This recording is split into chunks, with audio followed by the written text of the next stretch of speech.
চীনের সঙ্গে কোনো মুক্ত বাণিজ্য চুক্তি করার ইচ্ছে নেই কানাডার। মার্কিন প্রেসিডেন্ট ডোনাল্ড ট্রাম্পের অটোর ওপর শুল্ক আরোপের হুমকি দেওয়ার পর এমন মন্তব্য করেছেন দেশটির প্রধানমন্ত্রী মার্ক কার্নি। স্থানীয় সময় রোববার সাংবাদিকদের সঙ্গে আলাপকালে কার্নি বলেন, কানাডা, যুক্তরাষ্ট্র, মেক্সিকো বাণিজ্য চুক্তি অনুযায়ী অটোয়া সব দায়বদ্ধতা মেনে চলছে। বাকি দুই অংশীদারকে না জানিয়ে কানাডা কোনো মুক্ত বাণিজ্য চুক্তি করবে না বলেও জানান তিনি।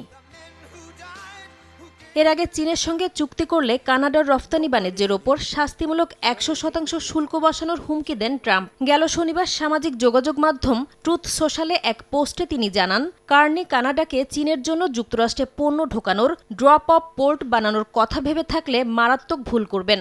এর আগে গত সপ্তাহে গাজা ইস্যুতে ট্রাম্পের শান্তি পরিষদে যোগ দেওয়ার আমন্ত্রণপত্র থেকে কানাডার নাম প্রত্যাহার করে নেন। ভারতের ওপর বড় আকারে শুল্ক আরোপের পর ওয়াশিংটন নয়াদিল্লির মধ্যে একটি বাণিজ্য চুক্তি আটকে যাওয়ার ঘটনায় বিস্ফোরক তথ্য সামনে এসেছে। এই ইস্যুতে সিনেটর টেড ক্রুজের প্রায় 10 মিনিটের বক্তব্য ফাঁসের দাবি করেছে মার্কিন সংবাদ মাধ্যম এক্সিওস।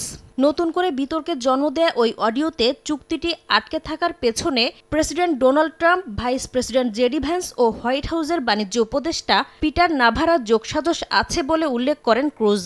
চুক্তিটি বাস্তবায়ন করতে হোয়াইট হাউসের সঙ্গে লড়াই চালিয়ে যাওয়ার কথাও বলেন তিনি। তার এমন বক্তব্য মার্কিন রাজনীতিতে ট্রাম্প প্রশাসনের ভেতরের বিভাজন সামনে এনেছে।